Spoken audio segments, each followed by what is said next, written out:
আমি নতুন প্রজন্মরা এখন অনেক বেশি সচেতন।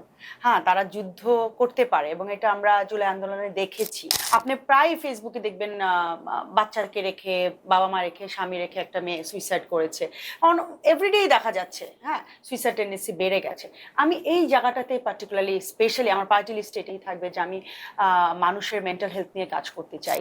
দেখেন 50টা সিট আছে, যারা যারাই সিলেক্টেড হবে আমার পক্ষ থেকে তাদের জন্য অভিনন্দন তো সবসময় থাকবে। আমি চেষ্টা করব তাদের সাথে কাজ করার জন্য, যদি কোনোভাবে তাদের সাথে যুক্ত হতে পারি in any sector, I would love to work for them. প্রিয় দর্শক, সবাইকে আমন্ত্রণ জানাচ্ছি ফেস দ্য পিপলের স্পেশাল সেগমেন্টে। আমার সাথে এই মুহূর্তে এমন একজন নারী আছেন যিনি এর আগে মিডিয়াতে একসময় কাজ করেছেন।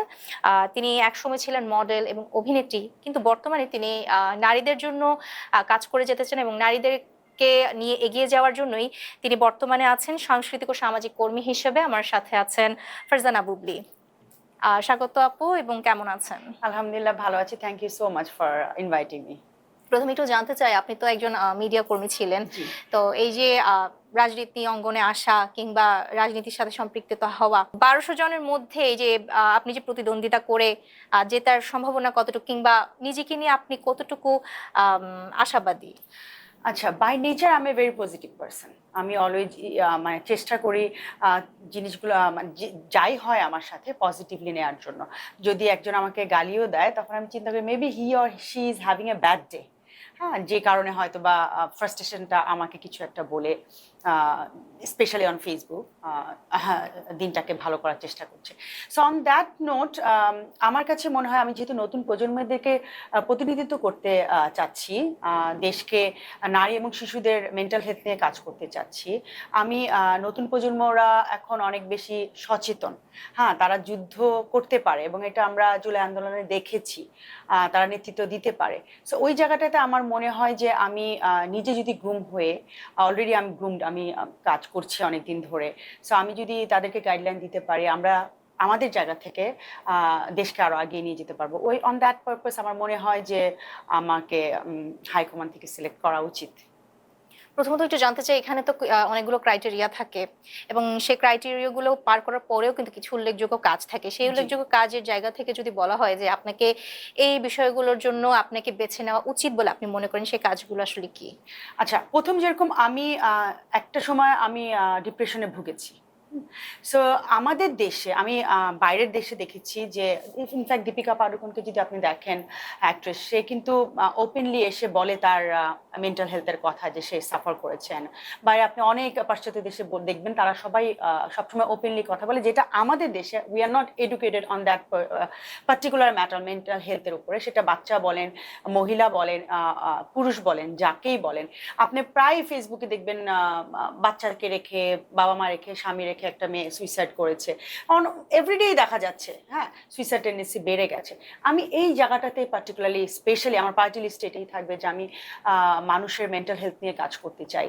আমি একটু জানতে চাই যে আহ, আপনাকে যদি বলা হয় যে আপনাকে আর এই আসনটি দেওয়া হচ্ছে না, জি। কিংবা আপনাকে সিলেক্ট করা হলো না, সেই ক্ষেত্রে আপনি আপনার যে পরিকল্পনাগুলো আছে, যে পরিকল্পনাগুলো নিয়ে আপনি আসলে এগিয়ে যেতে চান, সেই পরিকল্পনাগুলোকে এবং সেই পরিকল্পনাগুলোকে কতটুকু আপনি অব্যাহত রাখতে চান এবং সেগুলো নিয়ে কাজ করে যেতে চান কিভাবে, সেই বিষয়টা যদি একটু শেয়ার করতেন। অফকোর্স এটা তো ডিপেন্ড করছে। এত মানুষ যেহেতু কন্টেস্ট করছে, আমি না হওয়ার চান্সেস আমি ধরেই নিচ্ছি যে হব না, বা তাই মানে এই না যে আমি আমার কাজ বন্ধ করে দিব। আমি একজন মা, আমি সিঙ্গেল মাদার। সো আমার বাচ্চাদের প্রতি যে দায়িত্ব, আমার কাছে মনে হয় সেই দায়িত্বটা যদি কিছু অংশ আমি দেশের জন্য, বাচ্চাদের, সুবিধাবঞ্চিত বাচ্চাদের জন্য করতে পারি, তাহলে তারাও অনেক বেনিফিটেড হবে। এবং যেটা আমি বললাম, মহিলারা অনেক কিছু নিয়ে সংগ্রাম করছে, মেন্টাল হেলথ বলেন, স্বাধীনভাবে চলাফেরা করেন নিজেদের। আমাদের দেশে তো আমরা মহিলারা এখনো অনেক বছর হয়ে গেছে স্বাধীন হয়েছে দেশ, বাট আমরা তো অ্যাকচুয়ালি স্বাধীন না। ইভেন আপনি যদি অপোজিশন পলিটিক্যাল পার্টি দেখেন, তারাই বলে যে মহিলারা একটা সার্টেন টাইমের পরে কাজ করতে পারবে না, it's better for them to stay in home. So ওই জায়গাগুলোর থেকে আমি কাজ করতে চাই। যদি পলিটিক্যালি আসার কারণ হচ্ছে যখন আপনি ছোট ছোট কাজগুলো করতে চাপেন, আপনি যদি একটা রাজনৈতিক দলের সাথে থাকেন তখন আপনার জন্য অপরচুনিটিস অনেক বেশি আসে কাজগুলোকে আপনার আপনার কমফোর্ট জোন থেকে বের হয়ে আপনি পলিটিক্যালি যদি কানেক্টেড থাকেন তাহলে কাজগুলোকে সর্বস্তরে নিয়ে যেয়ে কাজগুলোকে আপনি আপনার চিন্তা ভাবনা অনুযায়ী করতে পারবেন। সো ওই জায়গাটা থেকে পলিটিক্যালি কানেক্টেড হওয়ার একটা ইচ্ছা। সো যদি না হয় তাহলে নিজের থেকে করতে থাকবো, হয়তোবা কোনো না কোনো সময় এই সরকারের যে প্ল্যাটফর্মটা সেটার জন্য কোনো না কোনো সময় হয়তোবা হব, সে আশায় থাকবো। এবার একটু শেষ প্রশ্ন আসতে চাই, সেটি হচ্ছে আপনার সাথে আরো যারা ক্যান্ডিডেটস আছেন তাদের ক্ষেত্রে একজন শুভাকাঙ্ক্ষী হিসেবে আপনার কি বলার থাকবে, এবং আপনি একজন নারী হিসেবে কি পরিবর্তনগুলো আপনি দেখতে চান আগামী 5 বছর কিংবা বছরকে বছরই আসলে বাংলাদেশের প্রেক্ষাপটে আপনি যে পরিবর্তনগুলো একজন নারী হয়ে দেখতে চান সেই পরিবর্তনগুলোকে, এবং আপনার শুভাকাঙ্ক্ষীদের জন্য আপনার তরফ থেকে দুটি সাজেশন কি থাকবে? দেখেন 50টা সিট আছে, যারা যারাই সিলেক্টেড হবে আমার পক্ষ থেকে তাদের জন্য অভিনন্দন তো সবসময় থাকবে। আমি চেষ্টা করব তাদের সাথে কাজ করার জন্য, যদি কোনোভাবে তাদের সাথে যুক্ত হতে পারি in any sector, I would love to work for them. And আর বাংলাদেশের পরিবর্তন, আমাদের এখনকার যে প্রাইম মিনিস্টার তারেক রহমান সাহেব, উনি রাজনীতিতে একটা সুন্দর পরিবর্তন আনছেন, চেষ্টা করছেন। আমরা যদি ওনার সাথে তাল মিলিয়ে চলতে পারি তাহলে আমার মনে হয় যে আমরা দেশকে ইন্টারন্যাশনালি একটা সুন্দর জায়গায় নিয়ে যেতে পারবো। আমাদের দেশে যে রাজনৈতিক হিংসা প্রতিহিংসার কাজ করে সেই জায়গাটাতে আমি অবশ্যই একটা পরিবর্তন চাই।